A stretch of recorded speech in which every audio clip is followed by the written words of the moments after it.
What is up, ladies? Been busy lately. Haven't been in the mood to do anything. Actually, been really busy, so haven't been able to do any videos or anything like that. But I decided to make a new one and talk about something that I've loved my whole life, and that many people share the same love for, and that's football. So now the Super Bowl is gonna be a little depressing for me to watch because it's so close to watching my Patriots once again have another shot at taking home another title. But they came up short. Not gonna even try to say that we deserved to win that game. No, it was all the Ravens. Ravens definitely dominated that entire game. But there's nothing I can do about it. That's probably one of the hardest things for me. Just sitting there on the couch, like, man, I wanna jump in there and just tackle someone, but I can't. I'm helpless. I'm just at the mercy of my team. But the Patriots came short, and I'll move on. Life goes on. So it's gonna be Niners, Ravens. I predicted Niners, Patriots, so I was close. I was 50% correct, which counts for something, I guess. But nonetheless, it'll still be a good Super Bowl, I think. Obviously, the two brothers will be coaching against each other, so that'll be interesting to see. Yeah, it'll be a good game. So kind of want to talk about it, share my predictions, things like that. And so I kind of go over the Ravens side first. I think the key player for the Ravens will actually not be on the defensive side of the ball, which is we're used to seeing most of the play from the Ravens, and I think it's actually going to be Joe Flacco. Joe Flacco's been huge this entire playoffs, and he's propelled his team to this place. I mean, he excelled in that Colts game, the Broncos game, and even the Patriots game. He has just dominated all three games. 8 touchdowns, no interceptions. I mean, the kid's dominating. Many people doubted him, and now he's showing them up. He's saying, "Hey, look, this is what I can do." So, I don't know how he's gonna perform in this game. It's gonna be his first Super Bowl, I believe. But I think if he can establish that deep ball, which is kind of his specialty, and if he can connect to Torrey Smith, Bolden, all of them in the long pass game, I think the Ravens have a really good chance. Obviously they need to establish the running game a little better than they did against the Patriots. I don't think Ray Rice broke 100 yards. I mean, that's kind of the benefit of having such a elite running back behind your quarterback, is that if Flacco's starting to struggle a little bit, you can hand it off a couple of times, and Ray Rice can hopefully pick up a first down when Flacco is in need of it. But what is it? It's also in the Superdome, I think. So in New Orleans. So it'll be inside, and that'll definitely help Flacco in the long pass game.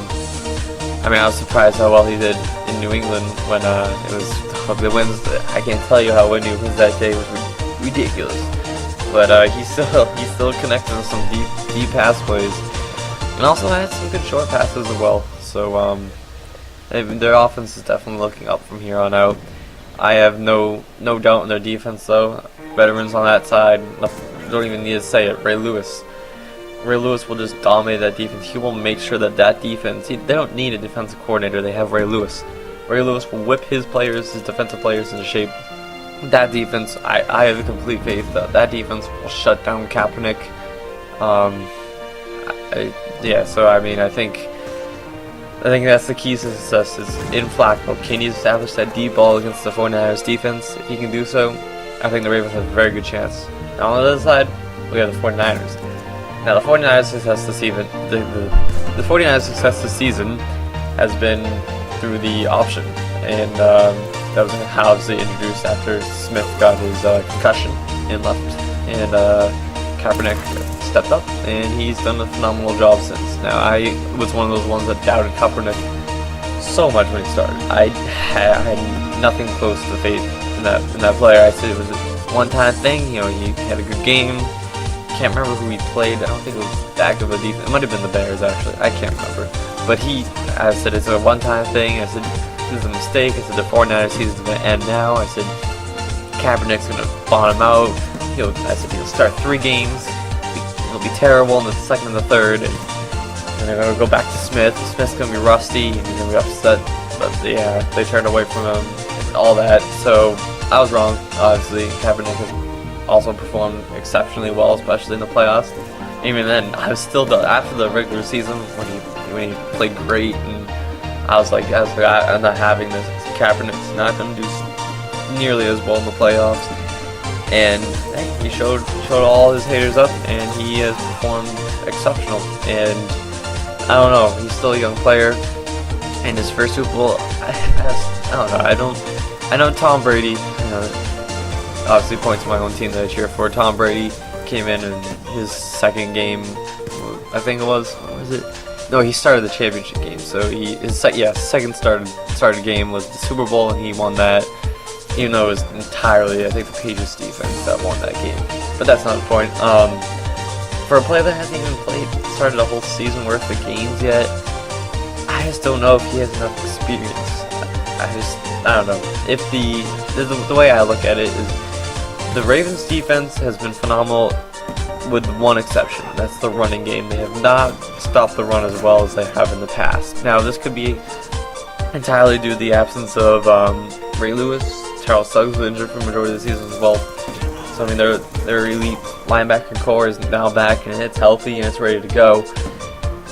But I mean, it's split up some good rushing games to some of the running backs throughout the regular season. So if Frank Gore and Kaepernick can run on this Ravens defense and they can have their way with them, it could be a shootout. Assuming Flacco also performs on his side. But I mean, if the Ravens can stop that option, and they can stop the run, stop Frank Gore, and keep Kaepernick in the pocket, Kaepernick's an exceptional thrower. I won't even doubt that. I mean, the kid has a cannon. He can zip balls in there. I mean, he's very good. But young kid, not too much experience. I just see him making a lot of mistakes if the Ravens do as I say, and they force him to throw the ball. I can admit he's a good thrower, but hey, you're throwing to one of the best defenses in the league, and I don't know, I could see maybe Ed Reed, a couple interceptions, something like that, and and once Kaepernick's on that big stage, if he makes a mistake early in that game, it's all mental and it's all downhill from there. He's not gonna. I don't think he'll recover from it. It could be a blowout if that happens. But if they establish the running game and they can run all over the Ravens defense, and Kaepernick can put up another 180 yards rushing against was that the Falcons or the Seahawks that he did that against? It doesn't matter. But if he can put up another ridiculous rushing game like that, and Frank Gore, who's a beast of a running back, and he can have his way with the Ravens defense, the 49ers offense can continue to put up the numbers it has in the recent weeks. But they can't, like I said, I think it could become a blowout. So, for me, my projection, my final score, I'm saying right now, Ravens 31, 49ers 17. Like I said, I think the first half is going to be rough for Kaepernick. I think he's going to get picked off early. I think the Ravens defense will come out with a scheme. I think Ray Lewis will be able to keep Kaepernick inside that pocket and force him to throw, and he'll make a mistake early, and he'll just get to his head. That's my thoughts. It could go either way. I mean, I've been wrong already, but let me know what you guys think. Who do you think is going to come out on top? What's the score going to be? And like always, thanks for watching, and have a nice day.